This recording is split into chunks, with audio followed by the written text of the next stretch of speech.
আমরা শব্দের একেবারে শেষ অংশে চলে এসেছি। এই ভিডিওর মাধ্যমে আমরা চেষ্টা করব শব্দের অধ্যায়টিকে শেষ করা। তো দেখো আমরা আগের অংশে আগের ভিডিওতে কি শিখেছি? সুর কাকে বলে, স্বর কাকে বলে। সুরের সমন্বয়ে স্বর তৈরি হয়।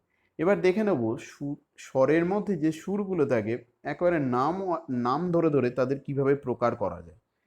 বলছে মূল সুর থাকে স্বরের মধ্যে, উপসুর থাকে, সমমেল থাকে, অষ্টক থাকে। মূলত এই চার রকমের সুর থাকে। কেন, কারা এরা?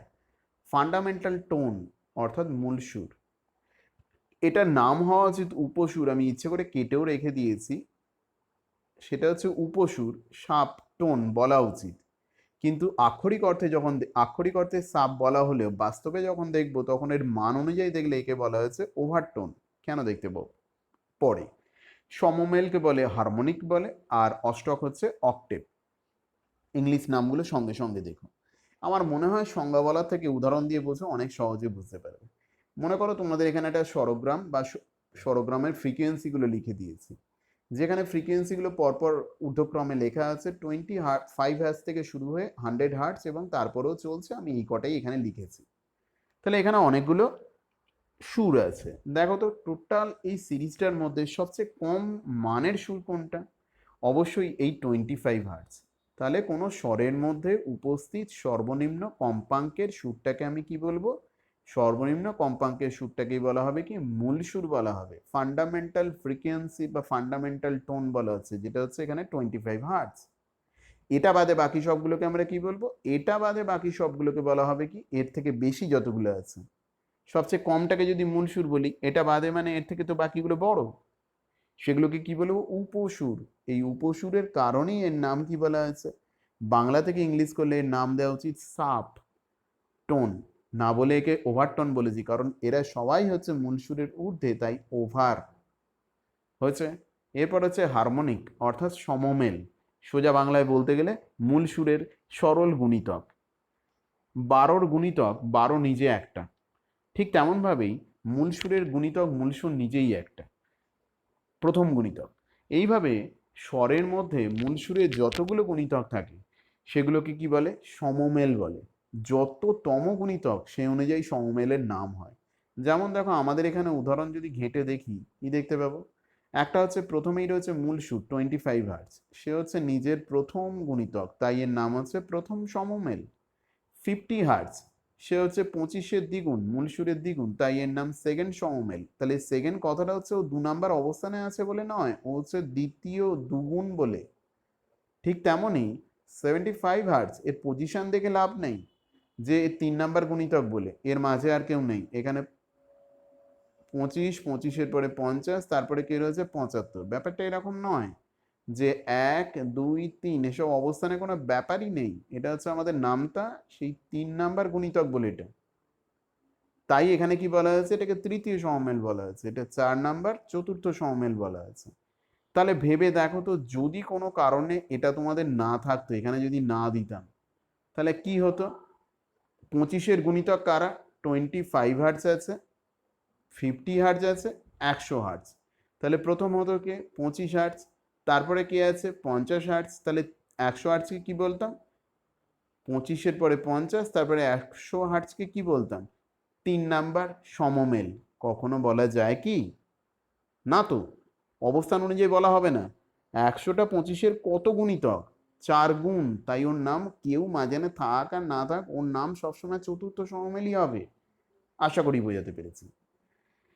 ঠিক আছে, তাহলে একটা ব্যাপার বুঝে দেখো, যতটুকু এখনো পর্যন্ত আমরা আলোচনা করলাম, 25 হার্টজ রয়েছে, আর সমমেল কোনগুলো হচ্ছে? 50 হার্টজ হচ্ছে, আর হচ্ছে 75 হার্টজ, আর 100 হার্টজ, যে কটা লিখেছি। তাহলে 30 হার্টজটাকে কি বলবো? কেন? উপসুর বলবো। আর এই 50 হার্টজকে কি বলবো? একে উপসুর বলতে পারবো না? হ্যাঁ বলতে পারবো, কিন্তু এর আবার একটা স্পেশাল নাম আছে, এ হচ্ছে সমমেল। তাহলে কি সিদ্ধান্ত নিতে পারি? সমস্ত সমমেলই হলো, হ্যাঁ ঠিক কথা, উপসুর। কিন্তু সব উপসুর সমমেল নয়। আশা করি উদাহরণ দিয়ে লিখতে পারবে। উদাহরণ দিয়ে লিখতে হবে। এই অংশের 4 নাম্বার বিষয়ে কি বলা হয়েছে? অক্টেভ বা অষ্টক। মানে বলছে কি, এখানের মূল সুরে কোনো ব্যাপার নেই, স্বরের মধ্যে যতগুলো সুর আছে তাদের মধ্যে কেউ না কেউ অন্য কারুর হচ্ছে দ্বিগুণ। যে দ্বিগুণ সে হচ্ছে প্রথম জনের এক অষ্টক ঊর্ধ্বে। ব্যাপারটা কেমন? যেমন ধরো 60 আর 30, তাহলে 60 হার্টসটা কি? 30-এর দ্বিগুণ হচ্ছে 60 হার্টস। তার মানে আমি 60টাকে কি বলবো? 60টাকে বলবো 30-এর এক অষ্টক ঊর্ধ্বে। তার মানে 30-এর অষ্টক কোনটা? 30-এর এক অষ্টক ঊর্ধ্বে কে আছে? 60। অনুরূপভাবে দেখো 25-এর হচ্ছে 50, এখানে কিন্তু কোনো মূল সুরের ব্যাপার নেই। 25-এর 50 যে কোনো কারোর সঙ্গে যে কোনো কারোর হতে পারে। 45-এর 90, তো এরা সব কি হয়ে যাচ্ছে? এরা হচ্ছে তোমার সব অষ্টক। তার মানে এক অষ্টক ঊর্ধ্বে মানে কত গুণ? দ্বিগুণ। কিন্তু খেয়াল করে দেখো 25 আর 100-এর মধ্যে কোনো অষ্টকের সম্পর্ক আছে? বলছে না, ওরা তো দ্বিগুণ নয়। তো কে বলেছে? 25 হচ্ছে 100-র, সরি 100 হচ্ছে 25-এর 4 গুণ। তাহলে কি বলবো? এক অষ্টক ঊর্ধ্বে মানে দ্বিগুণ, তার মানে 2 অষ্টক ঊর্ধ্বে মানে 4 গুণ, 3 অষ্টক ঊর্ধ্বে মানে হচ্ছে 6 গুণ। মানে বোঝা গেল কিনা দেখো। তাহলে আমি 100-কে কি বলবো? 100 হার্টস হলো 25 হার্টসের 20 হার্টসের 2 অষ্টক ঊর্ধ্বে, 25 হার্টসের 2 অষ্টক ঊর্ধ্বে। বোঝাতে পেরেছি বা মাথায় গেছে কিনা দেখো। আমরা এলাম 11 নাম্বার পাতায়। এবার আমাদের আলোচনার বিষয় কি? তাহলে আমরা কি দেখলাম? সুরযুক্ত শব্দ দেখেছি। সেখানে সুরযুক্ত শব্দের বৈশিষ্ট্যগুলো, না, সুরযুক্ত শব্দ উৎপন্ন হয় উৎসের কম্পন কেমন হলে দেখেছি। তারপরে দেখেছি সেই সুরযুক্ত শব্দের উপাদানগুলোর নাম কি কি। সুর, স্বর, স্বরের মধ্যে মূল সুর, উপসুর, সমমেল, অষ্টক, এই বিভিন্ন নামগুলো বলা আছে। আরো বিভিন্ন ব্যবহারিক নাম আছে, আমরা বিভিন্ন বাদ্যযন্ত্র শেখার সময় সেগুলো পেয়ে থাকি। বলছে এই যে সুরযুক্ত শব্দ, এর কিন্তু বিশেষ 3টে বৈশিষ্ট্য আছে। কি কি? একটা হচ্ছে প্রাবল্য, যাকে ইংলিশে বলে লাউডনেস। আমি আস্তে কথা বলছি না জোরে কথা বলছি, এই যে তুমি শুনে পার্থক্য করলে, যে ধর্মের কারণে করলে, সেটাকেই বলা হয় প্রাবল্য। এর কোনো লিখিত রূপ নেই, তাই কোনো একক নেই, পরিমাপ করা যায় না, কোনো গাণিতিক আকার নেই। এরই লিখিত আকারটার নাম কি হচ্ছে? পরিমাপ করার আকারটার নাম কি হচ্ছে? এককযুক্ত আকারটার নাম কি হচ্ছে? ইন্টেন্সিটি বলা হচ্ছে। তীক্ষ্ণতা কাকে বলছে? বলছে কারুর গলা গলা হচ্ছে খুব তীক্ষ্ণ, জোরে আসতে নয় ব্যাপারটা, কিন্তু তীক্ষ্ণ। একটা টান দেয়া তার আছে গিটারের তার, তাকে আমি টেনে ছেড়ে দিলাম। আর একটা মোটা কাতা দড়িকে কোথাও বাঁধা আছে একই টানেতে, তাকেও টেনে ছেড়ে দিলাম, একই রকম শব্দ উৎপন্ন হবে কি? তীক্ষ্ণ শব্দ না।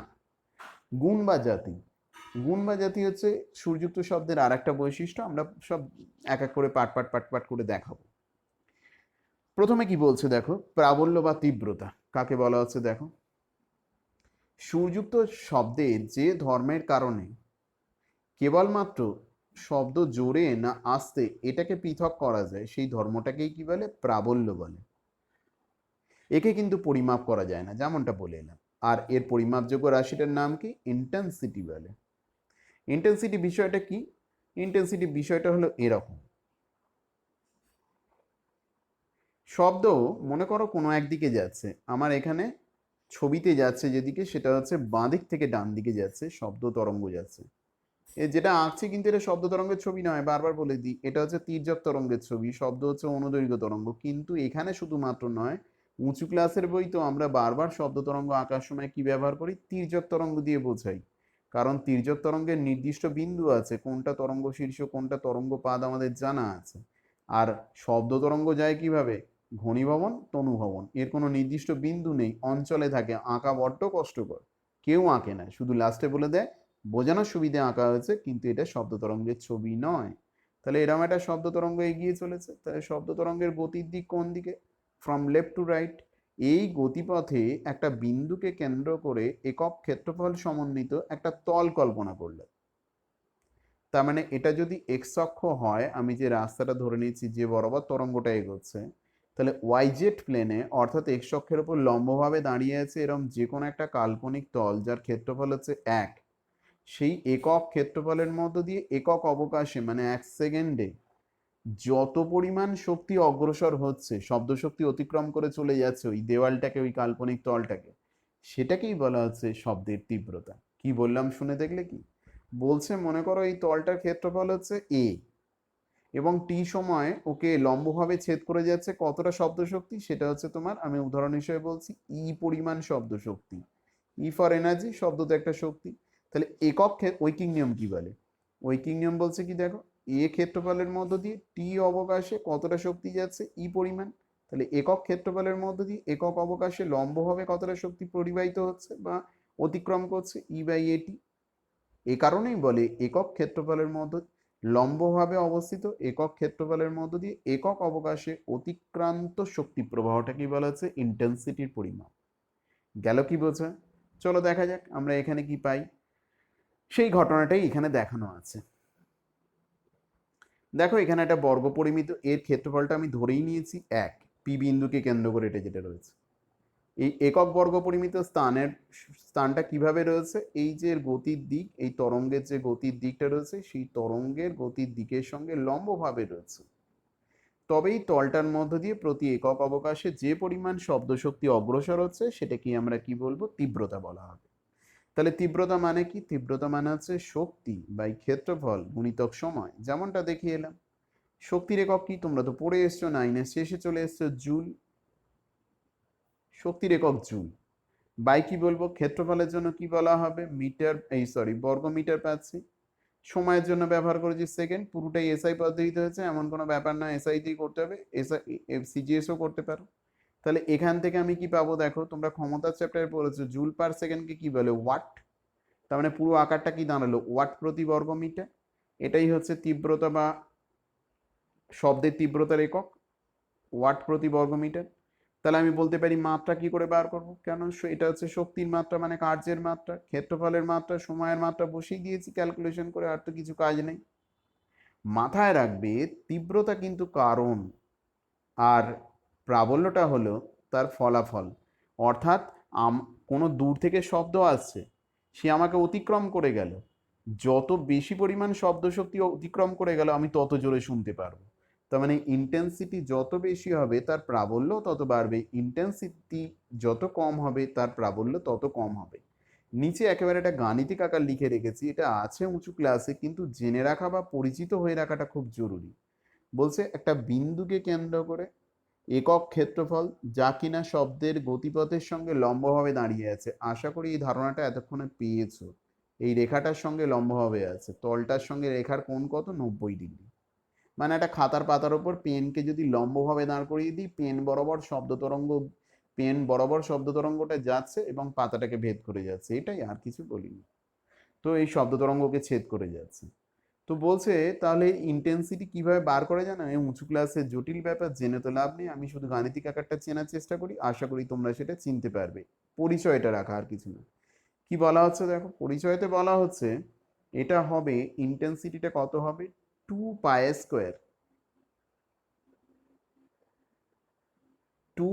স্কোয়ার এন এ স্কোয়ার, নিচে 2 পাই স্কোয়ার এন স্কোয়ার রশি। নিচেতে আমার গাণিতিক আকারগুলো বলা আছে, এর সঙ্গে একটু শুধু মিলিয়ে নাও। তো বলছে কি এনটা কি, এনটা হচ্ছে যে উৎস থেকে বেরোচ্ছে সেই উৎসের কম্পাঙ্ক। এটা কি, এটাকে বলা হচ্ছে তোমার যে উৎস থেকে তরঙ্গটা বেরোচ্ছে সেই নির্গত তরঙ্গের বিস্তার। বিস্তার এর আগে আমরা বলে এসেছি, এখানে ছবিতে বিস্তার কোনটাকে বলবো, এইটাকে বিস্তার বলতে পারবো, বা এটাকে বিস্তার বলতে পারবো, বা এটাকে বিস্তার বলতে পারবো। সরল দোলগতির বিস্তার দেখেছি, তরঙ্গের বিস্তার এইটাকে বলে। অর্থাৎ ম্যাক্সিমাম কতটা উঠতে পারে বা নামতে পারে, অথবা ম্যাক্সিমাম কতটা সংকুচিত হতে পারে বা প্রসারিত হতে পারে। রো, এটাকে বলে রো, এটা একটা গ্রিক অ্যালফাবেট, RHO, বাংলা উচ্চারণ রয়কার। তো এই লেখে কি করে দেখো, একটু হেলিয়ে লেখে, এইভাবে লেখা হচ্ছে। তো পি এর মতো নয়, হেলিয়ে লেখা কিন্তু। আর এই রো যেটা বলা হচ্ছে, রোটাকে তুমি ডি দিয়েও লিখতে পারো, ডি ফর ডেন্সিটি, অর্থাৎ যে মাধ্যমের মধ্য দিয়ে শব্দটা যাচ্ছে তার ঘনত্ব। সিটা কি, না, সি সাধারণত আলোর বেগের ক্ষেত্রেও প্রকাশ করা হলে এখানে মূলত সি দিয়ে লেখা হয়, এই সিটা হচ্ছে ওই মাধ্যমে শব্দের বেগ। তাহলে কি বলা হলো, ওই যে যে কোনো একটা তোমার বিন্দুতে ইন্টেন্সিটি মানে কি বলবো, ওই বিন্দুকে কেন্দ্র করে একক ক্ষেত্রফলের মধ্য দিয়ে লম্বভাবে একক অবকাশে কতটা শক্তি পরিবাহিত হচ্ছে। এটা বার করা গাণিতিক আকার কি, এই তো এখানে দেখানো আছে, দেখে নাও। গাণিতিক আকার যেটা বলা হলো 2 পাই স্কোয়ার এন স্কোয়ার এ স্কোয়ার রো সি। মাথায় রাখার চেষ্টা করো, অন্তত পরিচয়টা মুখস্থ কোথাও তোমাকে এখানে গোটা 9-এ কোথাও ব্যবহার করতে হবে না। যদি এটুকু জেনে রাখতে পারো একটু এগিয়ে রইলে, এর বাইরে কিছু না, চাপ নেবার দরকার নেই। এনটা কি? যে উৎস থেকে তরঙ্গ বেরোচ্ছে তার কম্পাঙ্ক, তার বর্গ আছে ওখানে। আর এই যে তরঙ্গটা দেখিয়েছি তির্যক তরঙ্গ দিয়ে বুঝতে খুব সুবিধা হয়, যদি তরঙ্গটা এইরকম হয়, এটা তরঙ্গ শীর্ষ, এটা হচ্ছে তরঙ্গ পাত, আর এটাকে বলে সাম্য অবস্থান। দড়ি যদি থেমে থাকে তো এইভাবে থাকে, তো দড়িটা ম্যাক্সিমাম এখানে উঠে গেছে বা ম্যাক্সিমাম এখানে নেমে এসেছে, এটাকেই বলে বিস্তার। এটা প্লাসে হতে পারে, মাইনাসে হতে পারে, দুটোই হতে পারে। রোটা হচ্ছে যে মাধ্যমের মধ্য দিয়ে যাচ্ছে তার ডেন্সিটি, আর সিটা হচ্ছে ওই মাধ্যমের শব্দের বেগ। এলাম আমি পরের পাতায়। তো পরের পাতায় কি বলা হচ্ছে দেখো, 12 নম্বর পাতায় বলছে এই এতক্ষণ ধরে যে আমি বললাম যে শব্দের তীব্রতা মাপা হয় 2πr² n² a² ρc এই সমীকরণের সাহায্যে। তো এই সমীকরণ দিয়ে কিন্তু আমরা বাস্তবে ইন্টেন্সিটি বলতে আমরা যা বুঝি সেটা কিন্তু আমরা বলি না, কিন্তু প্রকৃত অর্থে এতক্ষণ যা বললাম ওটাই হচ্ছে প্রকৃতপক্ষে ইন্টেন্সিটি। কিন্তু এর একটা তুলনামূলক আলোচনা বা পরিমাপ করা হয়, যেটা আমাদের ব্যবহারিক ক্ষেত্রে ব্যবহার করা হয়। খুব বেশি করে শুনতে পাবে বিভিন্ন শব্দ দূষণের ক্ষেত্রে ডেসিবেল এককটা। এই ডেসিবেল মানে কি জানো? এই তীব্রতার একক, কিন্তু যে তীব্রতা আমরা শিখলাম সেই তীব্রতা নয়। বলছে একটা তীব্রতা আছে যেটাকে স্ট্যান্ডার্ড সাউন্ড বলে, খুব ক্ষীণ শব্দ একটা, তার যে তীব্রতা, সেই তীব্রতার কত গুণ কোনো শব্দের তীব্রতা। কেউ ফিসফিস করে কথা বলছে, খুব আস্তে কথা বলছে, ধরো সেটা হচ্ছে স্ট্যান্ডার্ড শব্দের তীব্রতা। স্ট্যান্ডার্ড শব্দের তীব্রতা কত জানো?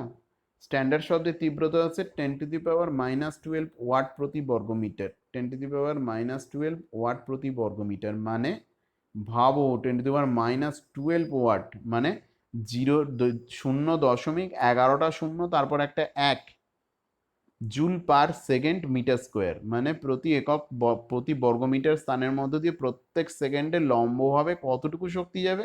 অতি ক্ষীণ শক্তি। আমাদের বাস্তব জীবনে শূন্য বলি, অতি ক্ষীণ শক্তি যাচ্ছে। সেই শক্তিটাকেই বলা, সেই তার ইন্টেন্সিটিটাকে স্ট্যান্ডার্ড ধরে নেওয়া হচ্ছে I0 দিয়ে লেখে। ওর কত গুণ হচ্ছে অন্য কোনো শব্দের তীব্রতা, তার লগারিদমের 10 গুণটাকে আমরা কি বলি? ওই বেল এককে প্রকাশ করি, সরি ডেসিবেল এককে প্রকাশ করি। এটা গ্রাহাম বেলের সম্মানার্থে বলা হয়েছে। বেল এককটা, বেল এককের 10/1 কি বলে? ডেসিবেল। ঠিক যেমন মিটার আর সেন্টিমিটার আর মিলিমিটারে ভাগ যেমন, ঠিক সেরকমই 1 সেন্টিমিটার সমান 10 মিলিমিটার, ঠিক তেমনই 1 বেল সমান 10 ডেসিবেল। ডেসি কথাটার মানে যা বোঝায় উপসর্গ, সে অনুযায়ী এখানে ব্যবহার করা যায়। বেল থেকে ডেসি বাদ দিয়ে দাও, সে অনুযায়ী 10 গুণ বা ভাগ যোগ এই তোমার গুণ বা ভাগ হবে। আচ্ছা, বলছে কি ব্যাপারটা তাহলে বোঝো। হয়তো আমাদের এটা সরাসরি সিলেবাসের মধ্যে নেই, কিন্তু জানাটা অত্যন্ত জরুরি। আমাদের সমতুল্য তোমাদের অন্যান্য বোর্ডে কিন্তু এটা এখানেই জানিয়ে দেওয়া হয়, খুব সংক্ষিপ্ত আকারে হলেও জানিয়ে দেওয়া হয়, তো সেটুকুই আমিও তোমাদের চেষ্টা করেছি। দেখো বলছে আমরা তাহলে কালী পুজোর সময় বারবার যে বলা হয় বা বিভিন্ন শব্দ দূষণের ক্ষেত্রে বারবার কোর্ট থেকে বলা হয় এত ডেসিবেলের বেশি শব্দ উৎপন্ন করবে না, কিন্তু তুমি যে আজকে আমার কাছ থেকে শিখলে ওয়াট পার বর্গমিটার ইন্টু সেকেন্ড এককে কিনা শব্দের তীব্রতা মাপে, তাহলে কোথায় ডেসিবেল? তাহলে ব্যাপারটা বোঝা যাক কি হচ্ছে ডেসিবেল। যদি কোনো শব্দ উৎসের কম্পাঙ্ক 1 কিলো হার্টজ হয়, মানে 1000 হার্টজ, কিলো বলা আছে, এবং সেই উৎসটাকে আদর্শ পরিবেশে রাখা থাকে, নির্দিষ্ট দূরত্বে যদি একজন শ্রোতা দাঁড়িয়ে থাকে, অত্যন্ত ক্ষীণ একটা শব্দ সে শুনতে পাবে। ওই অতি ক্ষীণ শব্দের তীব্রতাটা কত? 10⁻12 ওয়াট প্রতি বর্গমিটার। ব্যাপারটা বোঝো। এটাকে বলে স্ট্যান্ডার্ড সাউন্ডের ইন্টেন্সিটি, এটাকে স্ট্যান্ডার্ড ইন্টেন্সিটি বলে। যেমন 1 কেজি লন্ডনের বোর্ড অফ ট্রেড ইউনিটের অফিসে রাখা আছে, একটা প্লাটিনাম ইরিডিয়াম সংকর ধাতু দিয়ে তৈরি করে, নির্দিষ্ট টেম্পারেচারে কাঁচের বাক্সের মধ্যে ধুলোও পড়ছে না, রাখা আছে। ওই 1 কেজির কত ছবি তুলে, মানে কত রকম কপি করে হয়ে গেল কি গোটা বিশ্বে এরকম 1 কেজি ছড়াছড়ি যাচ্ছে। ঠিক তেমনই হচ্ছে এই 10⁻12 ওয়াট প্রতি বর্গমিটার, এটা স্ট্যান্ডার্ড, এটা ফিক্সড, এটা কখনো চেঞ্জ হয় না, মাথায় রেখো। এটা প্রমাণ তীব্রতা বলে। আসলে এই শব্দের তীব্রতা এটা একটা লেভেল, আপেক্ষিক, একজনের রেসপেক্ট, এটা কম্পেয়ার করা হচ্ছে, সরাসরি এটাকে মাপা হয় না। ডেসিবেল কারো সরাসরি একক নেই, ডেসিবেলের এইভাবে আমি মাত্রা দেখাতে পারবো না। এসআই পদ্ধতিতে কোনো মূল একক দিয়ে এটা ওইভাবে তৈরি করা নেই, আসলে দুটো সমজাতীয় রাশির অনুপাত এটা। বলছে কি দেখো, কি বলা হয়েছে এখানে, যে কোনো শব্দের তীব্রতা এই প্রমাণ তীব্রতার শব্দের যত গুণ হয় তার লগারিদমের 10 গুণকে, মাঝখানে এই শব্দটা বাদ দিলাম, তার লগারিদমের 10 গুণকে। এবার পুরোটা আরেকবার বলি শোনো, যে কোনো, এখান থেকে বলছি, যে কোনো শব্দের তীব্রতা, যেটাকে আমি আই দিয়ে লিখেছি, আই কেন, তীব্রতাকে ইংলিশে বলে ইন্টেন্সিটি, তাই আই দিয়ে লিখেছি, এই প্রমাণ তীব্রতার, অর্থাৎ যেটাকে আমরা I0 বলেছি, যত গুণ হয় সে হচ্ছে সেই গুণিতক সংখ্যাটাকে, মানে কি বলা আছে, আমি কি করলাম, I/I0 করলাম, গুণিতক মানে তো এটাই, যত গুণ মানে এটাই হবে। এবার এর আমি কি করব, তোমরা জেনে রেখো 9-এর শেষে তোমরা লগ শিখবে বা শিখেছো, কিন্তু তোমরা মাধ্যমিকে যে লগ শেখো 9-এ, সেই লগের বেসেতে কি থাকে জানো, 10, তাই লগ বেস 10 বলেছি, বা যে কোনো সংখ্যাও থাকতে পারে, কিছু না থাকলে ধরে নিতে হয় লগ বেস 10। কিন্তু মাথায় রেখো, যখন তুমি উঁচু ক্লাসে উঠবে এবং অঙ্ক করবে তখন কিন্তু লগ বেস থাকে, একে বলে এক্সপোনেনশিয়াল, সূচকীয় বলা আছে। তো লগের বেসেতে অনেক কিছু থাকতে পারে, প্রচলিতভাবে 10 অথবা থাকে, তাহলে এখানে লগ বেস কি আমাকে উল্লেখ করে দিতে হবে, কি বলেছি, শব্দের যত গুণ হয় সেই গুণিতক সংখ্যা, অর্থাৎ I/I0 কি করব, লগ নেব, লগের বেসেতে কত থাকবে, লগের বেসেতে থাকবে বেস 10 যুক্ত লগারিদমের 10 গুণ কে শব্দের আপেক্ষিক তীব্রতা বলে। ব্যাপারটা কেমন, এত কঠিন কথা বলছে, না না নিচে তোমাদের জন্য পড়া আছে, এই তো এখানে অঙ্কের আকারের দিকে তাকাও, 10 অফ লগ 10 I/I0, তার মানে লগ 10 কার কার লগ নিয়েছি আমি, I/I0 লগারিদম করে দিয়েছি, করে তার 10 গুণ করেছি, করে যেটা পাচ্ছি সেটাকে ডেসিবেল বলছে, যদি বেল এককে বলো তখন ওই 10টা রাখবে না। তাহলে এই হচ্ছে ডেসিবেলে যেটা মাপি, সেটা হচ্ছে আপেক্ষিক তীব্রতার লেভেল। সুস্থ স্বাভাবিক মানুষ যে কথা বলে সাধারণভাবে, খুব ফিসফিস করেও নয়, সেটা হচ্ছে 35 ডেসিবেল, ঠিক আছে, এটা হচ্ছে 35 ডেসিবেল। তাহলে ছোট্ট একটা অঙ্ক দেখো না, মাথার মধ্যে বোঝো আবার কি বলা হচ্ছে, যে কোনো শব্দের ইন্টেন্সিটি হচ্ছে আই, তো স্ট্যান্ডার্ড শব্দের ইন্টেন্সিটি হচ্ছে I0, এর অনুপাত করে ভাগ করে যা পেলাম আমি বার করে নিলাম।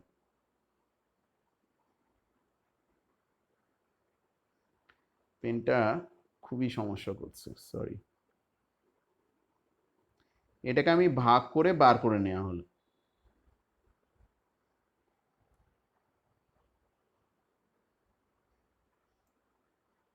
হুম, তাহলে I/I0 এইটা হলো, এটা হচ্ছে অনুপাতটা। এর কি করব, আমি বেস দিয়ে 10 বেস দিয়ে আমি লগারিদম করে নিলাম, তার 10 গুণ যে সংখ্যাটা পাবো সেটাই হচ্ছে ওই ডেসিবেল এককে, যেটা আমরা মাপি সেটা হচ্ছে এই শব্দটার আপেক্ষিক তীব্রতার লেভেল ডেসিবেল এককে।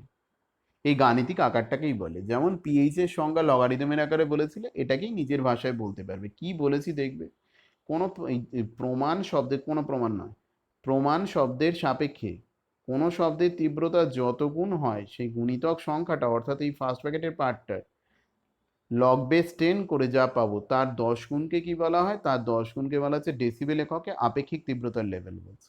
তাহলে ভাবো তো, যদি কোনো শব্দের তীব্রতা 35 ডেসিবেল হয়, এখানে অঙ্ক করে দেখিয়েছি দেখো, তার মানে এই যে আপেক্ষিক তীব্রতার লেভেল, এর জায়গায় আমি 35 লিখে দিয়েছি ডেসিবেল এককে এটা, আর ডান দিকে আমার পড়ে রইল কি 10 অফ লগ বেস 10 I/I10। তোমরা কি শিখেছো জানো বলো তো, a⁴m সমান যদি x হয়, সরি, a⁴x ইকুয়াল টু যদি m হয়, তাই তো শিখেছো নাকি, কি লেখে, লগ am এটার সমান কি হয়, x হয় না, এটাই তো লিখেছো মোটামুটি, এটা প্রচলিত পদ্ধতিতে। তাহলে এইটা থাকলে এটা হবে, বলতে পারি তো নাকি, a⁴x ইকুয়াল টু m, যদি হয় তখন আমরা এটাকে ঘুরিয়ে এইভাবে লিখতে পারি। এখন আমি এইটাকে ঘুরিয়ে লিখবো এইভাবে, ভাবো এখানে আমার এক্স এর জায়গায় কত লেখা আছে, এক্স এর জায়গায় লেখা আছে কত, একবার ভালো করে খেয়াল করে দেখো, আমি এই 10টাকে নিয়ে চলে এসেছি কোন দিকে, 10টাকে নিয়ে চলে আসছি আমি উল্টো দিকে। তাহলে লগ I/I0 এর মান কত পাচ্ছি, 3.5 পেয়ে গেলাম। তার মানে আমার এক্স এর মানটা হয়ে গেল কত, 3.5। আর এখানে এ বলতে কত, বেসেতে কত আছে 10, বেসে 10, আর হচ্ছে I/I0 মানে আছে এম। ঠিক আছে, তাহলে আমি কি বার করব, এই যে এখানে দেখতে পাচ্ছি এম সমান মানে I/I0 সমান কত পাবো, a⁴x, এ মানে হচ্ছে 10। যা বলছি পাশে খাতা নিয়ে বসো, হয়ে যাবে। এক্স এর মান হচ্ছে 3.5, বসিয়ে দিয়েছি। বাকিটা ক্যালকুলেটারে ফেলা হয়েছে, তোমাদের করে দেখতে হবে না, তোমরা মাথায় ব্যাপারটা করেও দেখতে পারো সাইন্টিফিক ক্যালকুলেটর থাকলে বা মোবাইলে। তো এটা এখন আইডিয়া দেওয়ার জন্য শুধুমাত্র করা হয়েছে। তাহলে কি বলবো, এটা দেখো, এই 10⁻³ যা মান বেরোলো সেটা কি হবে, 3162.3 মতো হবে। যদি 10³ হতো তাহলে সেটা 1000 হতো, এবার 10⁻⁴ হলে 10,000 হতো। তাহলে এখানে দেখতে পাচ্ছি 10⁻³ তার মানে সেটার মান হয়েছে 3162.3 পেয়েছি। I0টা ওদিকে নিয়ে গেছি, তার মানে বলছে যার ডেসিবেল 35 তার তীব্রতা হচ্ছে প্রমাণ তীব্রতার শব্দের, সরি প্রমাণ শব্দ যে রয়েছে তার তীব্রতার 3162 গুণ প্রায়। আর এই প্রমাণ শব্দের তীব্রতা কত জানো, 0 ডেসিবেল বলে, মাথায় রাখবে। কেন, যা বাবা, আই এর জায়গাতেও I0 লিখে দাও না, I0/I0 মানে 1, log 1 এর মান 0। ও, তাহলে প্রমাণ শব্দের ডেসিবেল কত, 0 ডেসিবেল, মাথায় রেখো, কাজে লাগতে পারে। তাহলে এবার নিজেরা একইভাবে বার করো তো, যে শব্দ যেটা আমাদের স্বাস্থ্যের পক্ষে ক্ষতিকারক বলে, যার উপরে গেলে 65 ডেসিবেল যেটাকে বলে, তাহলে অন্তত 65 ডেসিবেল পর্যন্ত এটা গ্রহণযোগ্য, সেই শব্দের ক্ষেত্রে তীব্রতাটা প্রমাণ শব্দের কত গুণ নিজে বার করার চেষ্টা করো তো, অন্তত গাণিতিক আকারটা বার করে রাখার চেষ্টা করো, মান নাও বার করতে পারো। নিরাপদ তীব্রতা যেটা 45 ডেসিবেল পাই, বেদনাদায়ক যে 120 ডেসিবেল, 140 145-এর উপরে গেলে বলে স্বাস্থ্যের পক্ষে মারাত্মক ক্ষতিকারক। তো এই যে এদের ক্ষেত্রে বার করে দেখো তো, যে এরা শব্দের তীব্রতাটা প্রমাণ শব্দের তীব্রতার কত গুণ হলো। আসি আমরা পরের পাতায়, 13 নম্বর পাতায় কি বলা হচ্ছে দেখো। 13 পাতায় শুরু করছি আগে যেখানে শেষ করেছিলাম, শব্দের তীব্রতা যেগুলো বিষয়ের উপর নির্ভর করে। তাহলে আমরা কোথা থেকে শুরু করেছিলাম, সুরযুক্ত শব্দের 3টে বৈশিষ্ট্য। একটা হচ্ছে প্রাবল্য বা তীব্রতা, প্রাবল্যের কোনো লিখিত রূপ নেই, শুধু শুনে আলাদা করতে হয়। তীব্রতার লিখিত রূপ রয়েছে, অর্থাৎ প্রাবল্যের যে লিখিত রূপ সেটাই হলো তীব্রতা। তীব্রতার উপর নির্ভর করে হচ্ছে প্রাবল্য। সেই তীব্রতাকে যদি মাপা যায় তবে এই রাশি দিয়ে মাপা যায়। এর আগে লেখা ছিল না, এখানে প্রতিটা কথার অর্থ লেখা হয়েছে, এর মধ্যে দুবার অন্তত আমি এই বিষয়গুলোকে বলে দিয়েছি, তাই আর বলছি না। কিন্তু যুক্তি দিয়ে ভাবো, কেন তখন থেকে আমি তোমাদের সিলেবাসে না থাকলেও এই গাণিতিক আকারটা মাথায় রাখতে চাইছি।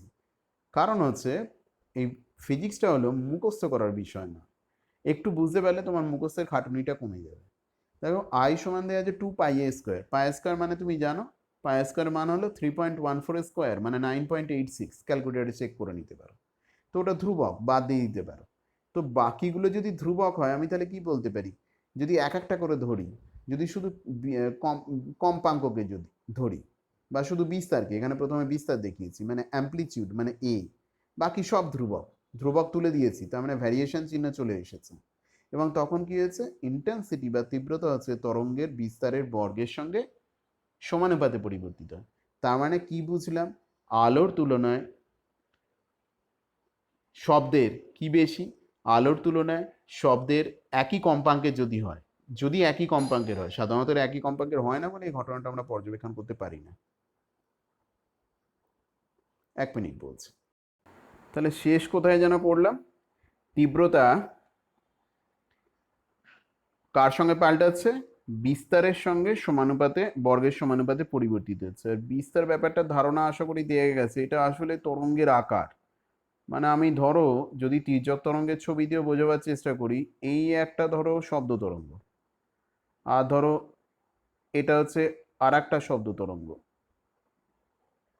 তাহলে দুজনের মধ্যে কে চেহারায় বড়, চেহারায় বড় বলতে যেমন তরঙ্গ দৈর্ঘ্যটা দেখা হবে, অর্থাৎ এই লেন্থটা দেখা হবে, সঙ্গে সঙ্গে এইটাও দেখবো, এই যে বিস্তারটা দেখো, বিস্তারটা কার বড়, চেহারা বলার দরকার নেই, বিস্তারই বলবো। তাহলে বিস্তারটা কার বেশি, ওপরের তরঙ্গের বিস্তার কি, দুজনে কিন্তু তরঙ্গ দৈর্ঘ্য মোটামুটি এক, তরঙ্গ দৈর্ঘ্য মানে এই লেন্থটা বলছি, দুজনের ক্ষেত্রেই একই। তাহলে একই দৈর্ঘ্যের মধ্যে এরা রয়েছে, কিন্তু এর বিস্তারের তুলনায় এর বিস্তার হচ্ছে, আমি প্রথম থেকে ছবিটা আরেকবার দেখাচ্ছি। তাহলে কি বলা হচ্ছে দেখো, যদি আমি প্রথমে দেখাই যে এটা একটা শব্দ তরঙ্গ, এটা তার হচ্ছে বিস্তার, আর এটা হচ্ছে আর একটা শব্দ তরঙ্গ। মোটামুটি দুজনের তরঙ্গ দৈর্ঘ্যটা একই, বা ধরে নাও পুরোপুরি এক, কারণ একই জায়গা থেকে শুরু হচ্ছে, একই লেভেল বরাবর একই লেভেলে শেষ হচ্ছে। কিন্তু নিচেরটার বিস্তার দেখতেই পাচ্ছ বেশি, ওপরেরটার বিস্তার হচ্ছে কম। স্বাভাবিক কারণেই কিন্তু ওপরেরটার কি হবে, তীব্রতা কম হবে, নিচেরটার তীব্রতা বেশি হবে। তো এইভাবে চেঞ্জ হয় তোমার তরঙ্গের বিস্তারের সঙ্গে বর্গের সমানুপাতে চেঞ্জ হয় তীব্রতা। উৎসের আকারের উপরও নির্ভর করে। একটা যে কোনো কম্পনশীল বস্তুকে যদি ছোট একটা টেবিলের পরিবর্তে বড় টেবিলের উপর যদি একে ধরা হয়, তাহলে কিন্তু শব্দের তীব্রতা বেড়ে যায়, কারণ ক্ষেত্রফল বৃদ্ধির কারণে। এটাও একটা কারণ হিসেবে দেখা হচ্ছে। আচ্ছা, এরপরে কি বলা হচ্ছে, দূরত্ব। আমি উৎস থেকে শব্দ নির্গত হচ্ছে, যত দূরে যাবে স্বাভাবিক কারণেই তার তীব্রতা কি হবে, ক্রমাগত কমতে থাকবে। তো এইভাবে বলছে কি, তীব্রতা দূরত্বের বর্গের সাথে ব্যস্তানুপাতে চেঞ্জ হতে থাকবে। যত দূরে যাব শব্দ স্বাভাবিক কারণেই আমার কাছে আস্তে হতে থাকবে। মাধ্যমে ঘনত্বের উপর নির্ভর করে। এই তীব্রতাটা নির্ভর করে তীব্রতা নির্ভর করে মাধ্যমে ঘনত্বের উপর। কোন মাধ্যমের মধ্য দিয়ে শব্দটা যাচ্ছে, কঠিন, তরল না গ্যাস, তার উপর নির্ভর করে চেঞ্জ হতে থাকবে। দেখতেই পাচ্ছ মাধ্যমের ঘনত্ব যদি বেশি হয় তীব্রতাও বেশি হবে, জোরে কম্পনের শব্দটা পাওয়া যাবে। বাতাসে কম্পনের আওয়াজ যা হবে, একটা সুরশলাকাকে কাঁপালে কিন্তু কাঁপিয়ে টেবিলে ধরো কত জোরে আওয়াজ পাবে। সুরশলাকাকে কাঁপিয়ে যতক্ষণ না কানের কাছে আনছো ততক্ষণ কিন্তু ওই কনকন কনকন করে শব্দটা পাবেই না। কিন্তু কাঁপিয়ে তুমি দূর থেকেই টেবিলের ওপর ধরো, তুমি দূরে দাঁড়িয়ে দেখো, তাতেই দেখবে তুমি ঝনঝন ঝনঝন করে আওয়াজটা পাবে। অর্থাৎ এটা ঘনত্বের উপর নির্ভর করে হচ্ছে। বায়ুপ্রবাহ, যদি দেখা যায় যে বায়ুপ্রবাহ শব্দের গতির দিকে হচ্ছে, তখন কিন্তু তীব্রতা অটোমেটিক্যালি বেশি হবে। আর হচ্ছে তরঙ্গের বেগ, যেহেতু এখানে বেগ দেওয়া রয়েছে, তাহলে কি হবে, যদি তরঙ্গের বেগ বাড়ে স্বাভাবিক কারণে তীব্রতা বাড়বে। আর কিসের উপর নির্ভর করে, কম্পাঙ্কের উপর নির্ভর করে। কম্পাঙ্কের বর্গের সাথে সমানুপাতে পাল্টাবে, অর্থাৎ যদি উচ্চ কম্পাঙ্কের শব্দ হয় তার তীব্রতাটাও উচ্চ হবে। এবার আমরা সুরযুক্ত শব্দের দ্বিতীয় বৈশিষ্ট্যের কথা বলবো, যাকে বলে শার্পনেস বা তীক্ষ্ণ শব্দ। বলছে কি, দেখবে এ কথা খুব প্রচলিত, পুরুষ বা ছেলেদের তুলনায় শিশু বা মেয়েদের গলার আওয়াজ হচ্ছে তীক্ষ্ণ। কেন বলে, কারণ হচ্ছে আমাদের যে স্বরথলি আছে সেটা হচ্ছে পাতলা তুলনামূলকভাবে শিশু বা মেয়েদের ক্ষেত্রে। যার ফলে কি হয়, পাতলা বস্তু সে কম্পিত হয় বেশি, কম্পাঙ্ক বেশি, তাই তার তীক্ষ্ণতা বেশি।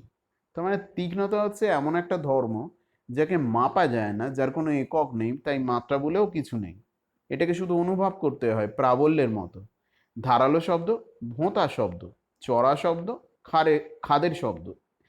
তীক্ষ্ণতা হচ্ছে সুরযুক্ত শব্দের এমন একটা ধর্ম যে কি করে, দুটো ভিন্ন উৎস থেকে উৎপন্ন একই প্রাবল্য বা তীব্রতার শব্দকে পৃথক করা যায়, কোনটা চড়া বা কোনটা খাদের। তাহলে জোরালোটা একই, জোরে বা আস্তে একইভাবে হচ্ছে শব্দটা, কিন্তু একটা হচ্ছে তীক্ষ্ণ শব্দ, একটা হচ্ছে ভোঁতা শব্দ। যে ধর্মের সাহায্যে পৃথক করা যায় তাকেই বলে তীক্ষ্ণতা। তীক্ষ্ণতা কিন্তু শুধুমাত্র নির্ভর করে কার উপরে, শুধুমাত্র নির্ভর করে কম্পাঙ্কের উপরে নির্ভর করে, মানে এনের উপরে নির্ভর করে। এই শার্পনেসটা শুধুমাত্র এনের উপর নির্ভর করে, আর কারোর উপর নির্ভর করে না।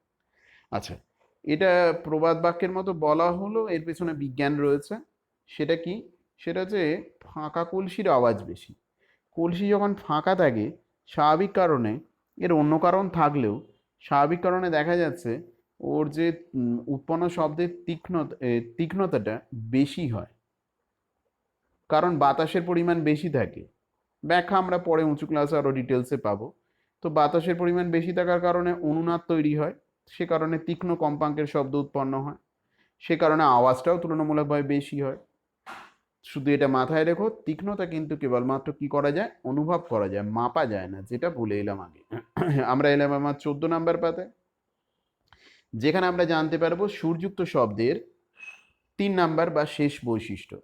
তাহলে আমরা কি পড়লাম, তিনটে বৈশিষ্ট্য এবং তিনটে কে কোন কোন কোন বিষয়ের উপর নির্ভর করে।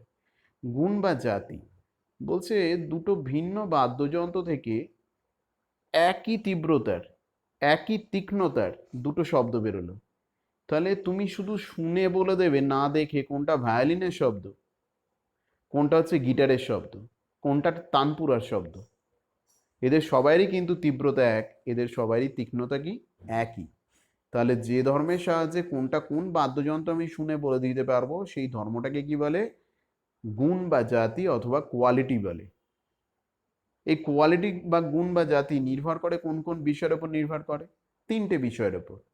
স্বরের মধ্যে মোট উপসুর কতগুলো আছে, যত বেশি উপসুর থাকবে তত কোয়ালিটি বৃদ্ধি পাবে। কোয়ালিটি মানে হচ্ছে কতটা শ্রুতি মধুর, যে যত শ্রুতি মধুর মানে তার গুণ বা জাতি তত বেটার। এটাকেও অন্য কোনো উপায়ে মাপা যায় না। আর কিসের উপর নির্ভর করে? উপসুরের কম্পাঙ্কের উপর। আর একটা উপসুরের সাপেক্ষে অন্য উপসুরের তীব্রতা কতটা বেশি বা কতটা কম তার উপর নির্ভর করে, অর্থাৎ আপেক্ষিক তীব্রতার উপর।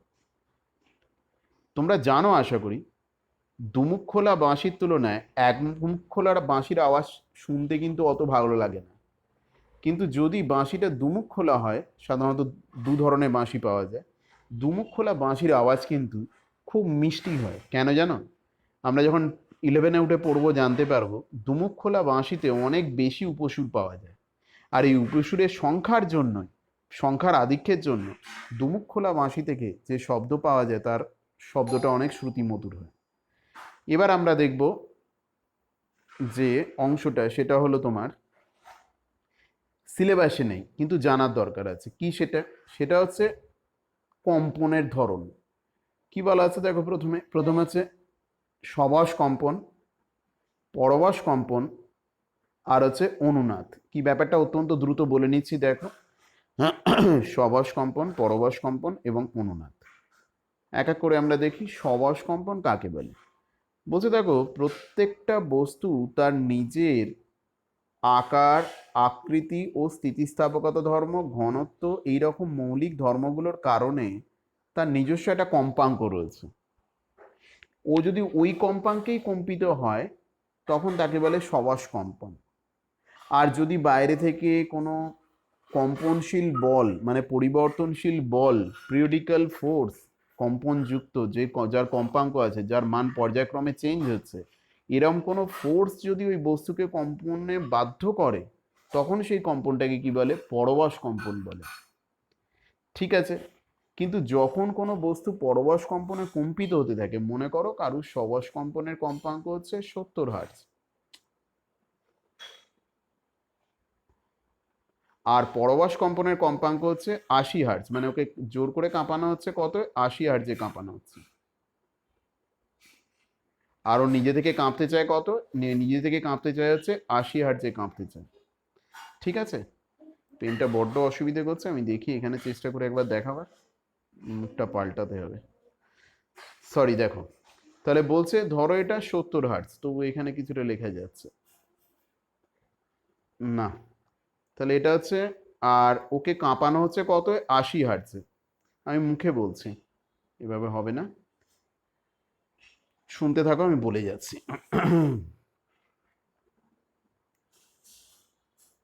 এক মিনিট।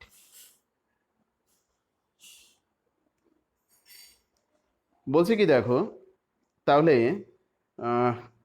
পরবাস কম্পনে মনে করো, পরবাস কম্পনের কম্পাঙ্কটা কত? পরবাস কম্পনের কম্পাঙ্ক হচ্ছে 80 হার্টজ।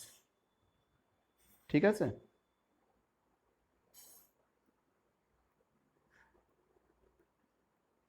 এক মিনিট।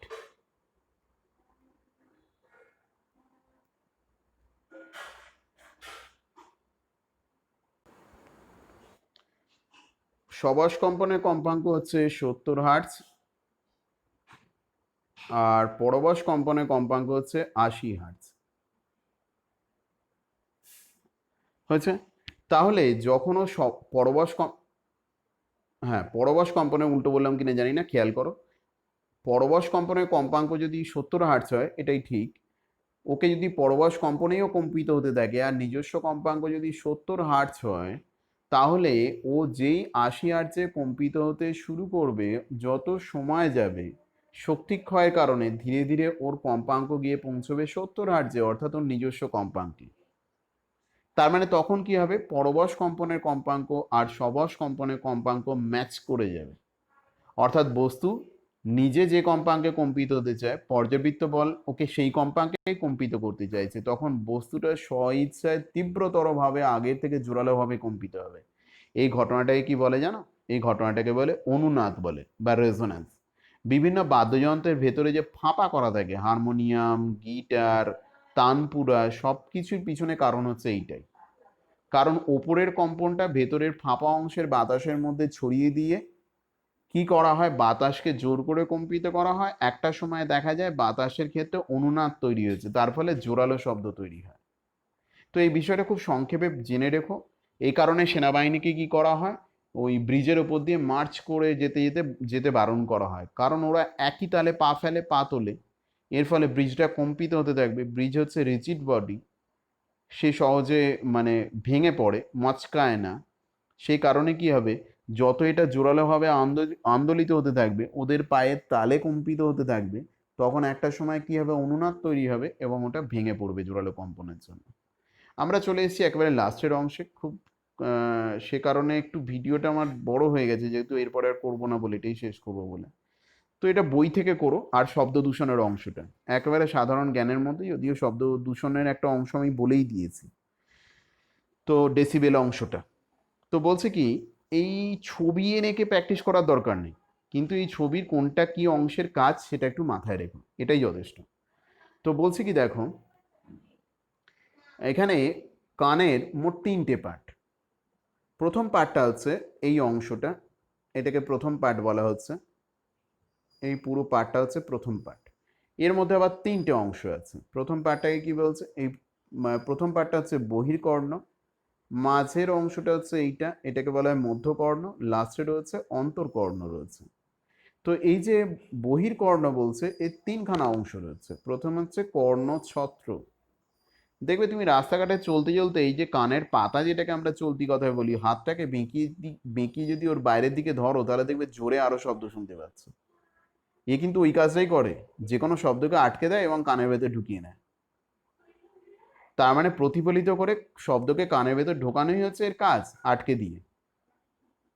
আর ঠিক এর মাঝখানেই ছিদ্র যে পথটা শুরু হয়েছে এর কেন্দ্রস্থল থেকে, প্রায় 3 সেন্টিমিটার মতো লম্বা যে শব্দ স্তরটা থাকে, যে ওই বাইরে কর্ণচত্রে বাধা পেয়ে এই মাঝখানের এই ফাঁপা অংশের মধ্য দিয়ে এগোতে থাকে নলটার মধ্য দিয়ে, এটাকে কি বলছে, কর্ণকুহর বলছে। যার একেবারে শেষ প্রান্তে কে বসে রয়েছে, যার একেবারে শেষ প্রান্তে বসে রয়েছে হচ্ছে কর্ণপটহ। কর্ণপটহে আসলে 3টে হাড় রয়েছে, সরি, একটা স্থিতিস্থাপক পর্দা আছে। সেটা কোনটা, কর্ণপটহ হচ্ছে এই অংশটা, একটা স্থিতিস্থাপক পর্দা থাকে, যে কি করে, বাইরে এই শব্দটা এসে ওই পর্দাটাকে ভাইব্রেট করে। যার অন্য প্রান্তে, ওই পর্দার অপর প্রান্তে কি আছে, এটা ফাঁপা বায়ুপূর্ণ একটা স্থান রয়েছে, এটাকে বলা হচ্ছে মধ্যকর্ণ, যার মধ্যে 3খানা হাড় রয়েছে, মেলিয়াস, ইনকাস আর হচ্ছে স্টেপিস। এই হাড় 3টের মাধ্যমে এই মধ্যকর্ণ যুক্ত আছে কার সঙ্গে, অন্তর্কর্ণের সঙ্গে যুক্ত আছে। তাহলে শব্দ কর্ণছত্রে প্রতিফলিত হয়ে কর্ণকুহরের মধ্য দিয়ে কর্ণপটহকে কম্পিত করলো। সেই কম্পন এই 3টে হাড়ের মধ্য দিয়ে মধ্যকর্ণের বাতাসে অনুনাদ তৈরি করে 3টে হাড়কে জড় মাধ্যম হিসেবে ব্যবহার করে অন্তর্কর্ণে পৌঁছালো। অন্তর্কর্ণে কি আছে, অন্তর্কর্ণে মূলত 2টো অংশ রয়েছে, একটা হচ্ছে ভেস্টিবিউলার যন্ত্র, একটা হচ্ছে ককলিয়া। ভেস্টিবিউলার যন্ত্রের মধ্যে কি আছে, 3টে অর্ধবৃত্তাকার নালী আছে, যারা আবার লিকুইড দিয়ে ভরা থাকে। তো বলছে এই যে 3টে অর্ধবৃত্তাকার নালীর কথা বলা হচ্ছে, 3টে মধ্যকর্ণের 3টে হাড়ের মাধ্যমে এই অর্ধবৃত্তাকার নালীতে কম্পন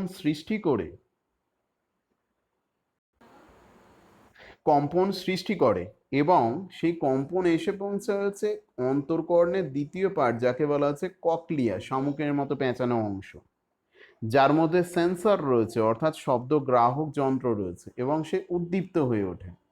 এই শব্দ একটা কি তৈরি করে, পালস তৈরি করে। সেই পালস অডিটরি স্নায়ুর মাধ্যমে আমাদের মস্তিষ্কের অডিবল পার্টে গিয়ে পৌঁছায়, যে শব্দকে নিয়ন্ত্রণ করে মস্তিষ্কের যে অংশ সেখানে গিয়ে পৌঁছায় এবং শ্রবণ অনুভূতি সৃষ্টি করে।